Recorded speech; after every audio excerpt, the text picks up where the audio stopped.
Hello, my name is Chad Hart. I'm an extension economist with Iowa State University. What I'd like to provide for you today is a brief update based upon the July 12th USDA World Supply and Demand Estimates report. Now, this report basically lays out what we expect to see as we're looking forward over the next 12 to 18 months in terms of our crop markets, supplies, and demand as we're looking out there.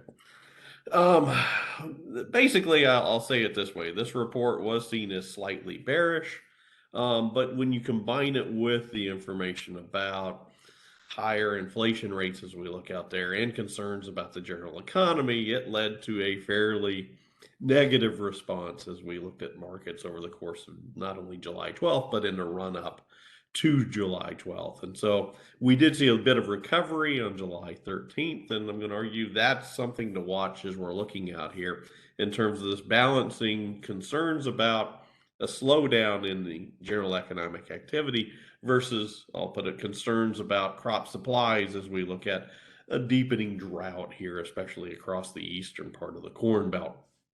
So let's get right down to the numbers.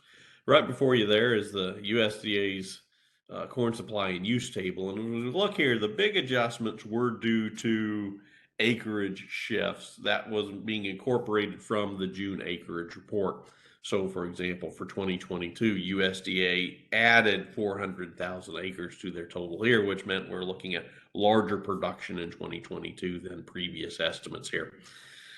That estimate is now 14.5 billion bushels, so we do have plenty of crop to work with. In fact, USDA is right now saying that this year's crop is lining up to look like last year's crop in terms of that yield potential, but we do see fewer acres being planted to corn this year as opposed to last year. The other adjustment that they made, though, was they did make an adjustment down in terms of crop usage for the 2021 crop. The big number here was the feed number that we're watching there. They lowered it down by 25 million bushels. A lot of that is related to a smaller cattle herd right now due to that drought again here as well. So we saw a little bit of downgrade on the supply or on the demand side. We also see, if you will, these smaller supplies than last year impacting the marketplace. In the end, what USDA basically finds is that production is going to look about the same as total usage right now. That's keeping ending stocks fairly stable. And I would say what USDA said because of that is then they drop down their season average price as we're looking at 2022. As you look at that number on the bottom right-hand corner of the slide there, you can see USDA is now projecting a season average price of $6.65 a bushel for corn. That's down 10 cents from their previous estimate here, but it's still 70 cents above what we're averaging for the 2021 crop. So prices are still strong, just not quite as strong as they were projected a month ago. Now, when we're looking at the soybean side of the marketplace, the idea is we do see increases in area compared to last year, but this is about 2 million less acres than we expected from the March intention. So significant, if you will, downgrade in terms of production looking forward compared to intentions, but still above what we produced last year. But again, probably the big story is what USDA did on the usage side as you look at the gray box. The idea is that they lowered domestic crush down by 10 million bushels in both the 2021 and 2022 crop years. They also lowered exports in 2022 by 65 million bushels. And that's really the number I'm going to be watching over the next couple of months because while they lowered those expectations for 2022, we're also right now finishing up the 2021 crop year, and exports for 2021 have been building and actually, trying to reach the near record levels, which is what we experienced from the 2020 crop here. So you're seeing, sort of two patterns play out at once. USDA lowering expectations for exports at a time when exports have been relatively strong here quite recently. But in the end, just like with corn, what they're basically saying is production is lining up with total usage, ending stock staying about the same, and we see the same sort of price reaction there as we're looking at 2022. They lowered that season average price estimate by 30 cents down to $14.40 a bushel. So again, strong prices, just not quite as strong as they were projected a month ago. Now, like I say, most of the adjustment here was because of the adjustment in acreage. Next couple of maps I'm going to show how that acreage shift sort of occurred, lining up what farmers intended to plant in March versus what they actually got planted here as we move through the month of June. States in blue here planted more of that crop this year than they had intended, or at least outlined that they intended to do in March. States in red planted less. Probably the big state to watch in this map is North Dakota. That's where we saw the biggest shift down in terms of corn area. But when you're looking at sort of let's call it the central and eastern corn belt, we did see slightly more corn planted than the March intention showed. It was the western corn belt where we saw more of those problems. And when we look nationwide, they say it's about 400,000 acres more here being listed in July than was laid out over the past couple of months, given the intentions report. But the big movement acreage wise was on the soybean side. You see a lot of red on this map, as basically most states throughout the country did see plantings of soybeans much less than intentions as we're looking out there, including places like Iowa here. But again, the big shift was North Dakota again. That's where they had the bulk of the planting problems, and that's where we still have the biggest concern as we're looking at acreage. In fact, as USDA did the survey for the June acreage report, they did set us up for, I'll call it a further adjustment as we're looking at acreage moving forward here. In fact, the USDA in their report said that as they were conducting that survey, what they found was that by mid-June, there were still about 4 million acres to be planted in corn, about 16 million acres still to be planted in soybeans. And so given that that's a large amount of area that still needed to be planted by mid-June, they wanted to collect some additional information. So here in the month of July, they've really concentrated on resurveying producers in Minnesota, North Dakota, and South Dakota, because that's where the bulk of this area was, to see how much of that area did actually get planted. If there needs to be a further adjustment here, USDA will post that with the August crop production and WASDE reports.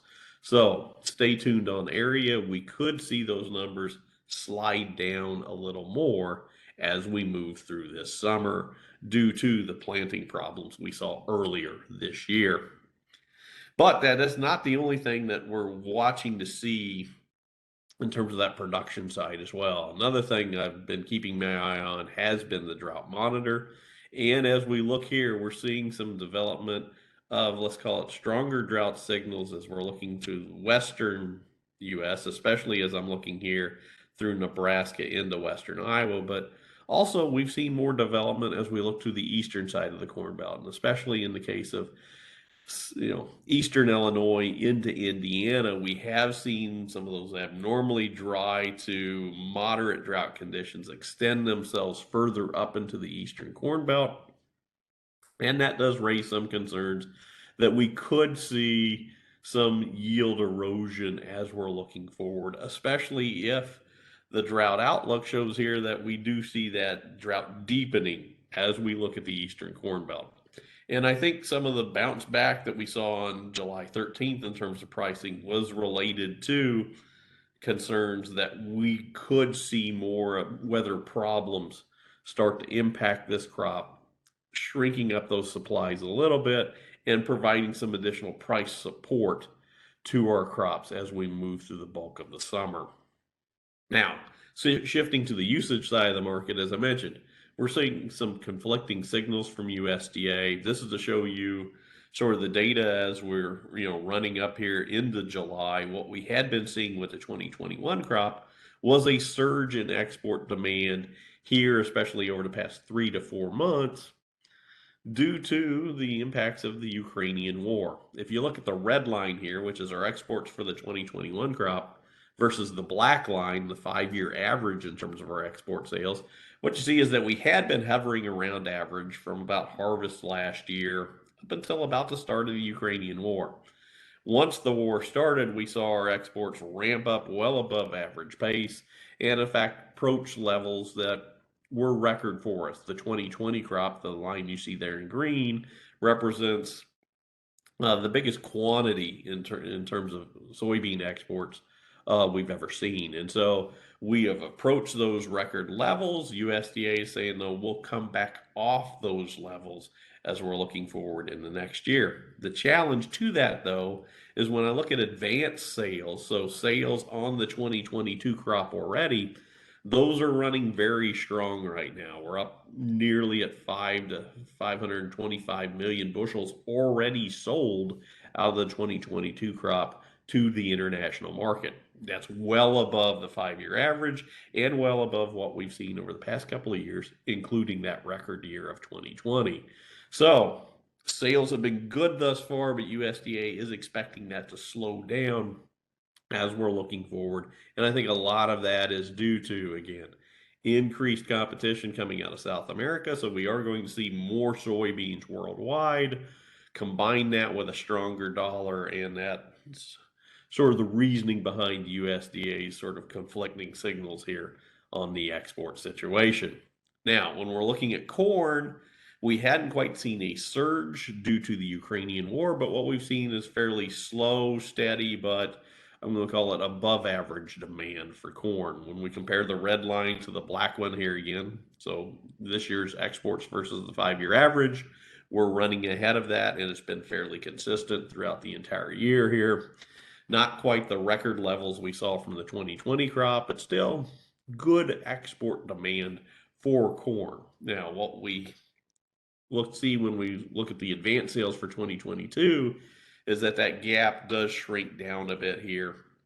And I think this is another thing that gave USDA sort of a signal that, hey, maybe international demand overall is slowing down.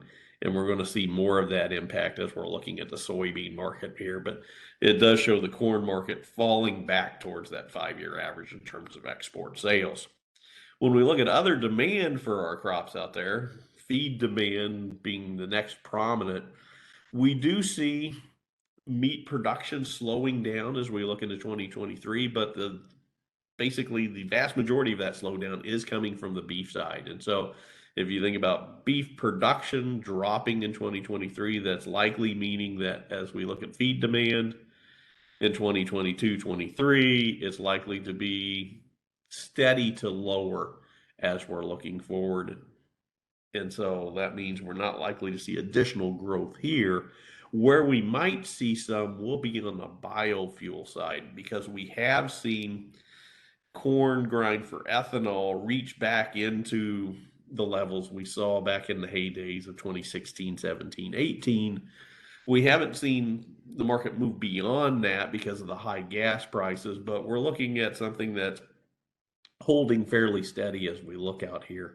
And USDA says that corn demand through ethanol will remain steady as we look at 2022. So you put it all together, and what you've got are the potential for, like I say, good crops as we're sitting here right now. Concerns that weather conditions could bring those numbers back down a bit as we're looking forward here. But we're also starting to see demand concerns as we look out there as well. What that has led the markets to do, though, is that we did see sort of a lot of risk premium being put into the market early in the year. Now we've been taking a lot of that risk premium out.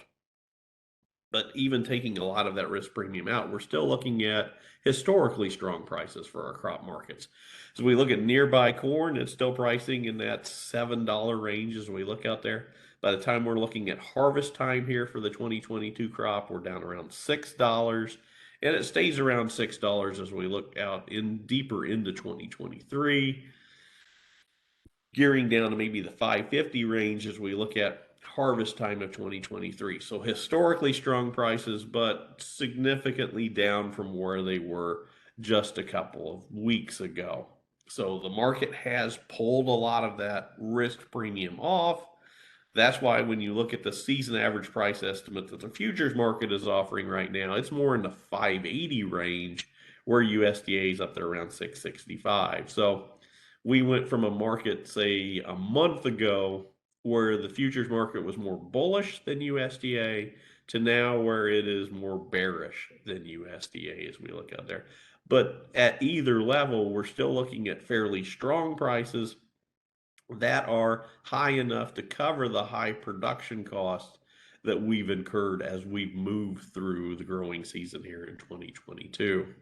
Now, as we look deeper out there, up for the 2023 crop, the market is indicating a price in the 550 range, which again would be below, what we're projecting here for 2022, but still well above, let's call it the 5-year average for corn as we look nationwide. You see that same sort of pricing scenario as we're looking at the soybean market. Nearby, very strong, dropping down fairly significantly as we look towards harvest, but still at a very high level, looking at 1350 on the future side as we look towards November 2022 soybeans. And again, comparing where the market is versus USDA's estimate a month or so ago, the market was more bullish than USDA. Now it's more bearish. USDA's at 1440. The market's now down at 1313 as we look here on July 13th. So we did see some significant erosion in prices, but we're still at a very strong price level. And one of the things I'll be watching for here is to see if we see, let's call it a reinflation of some of that risk premium, especially if we do see those drought conditions deepen in the eastern corn belt. When you're looking at that Illinois, Indiana crop, because that crop was less impacted by the planting problems earlier this year. That was mainly, like I say, the Dakotas. But now if we now see some yield pressure coming because of drought conditions deepening out there, that can provide a more stability and a more support for possibly a rebound in pricing as we move forward through this summer. But overall, I would say the storyline thus far has been the crops look very similar to last year in terms of development. Last year we had some very strong crop supplies. Then the question was working through those crops and having that demand structure there. And USDA has indicated that we do have concerns about that demand structure, especially as we look internationally right now, given the inflationary pressures, not only here in the US, but worldwide. So with that, I'm going to stop and say that, thank you for your time. And remind folks that as we're looking here, we provide updates like this whenever USDA does a major report. The next big report that we'll be looking towards will be the August crop production and WASDE reports that come out in mid-August there. And like I say, we'll be watching the acreage, any sort of adjustment that they do there.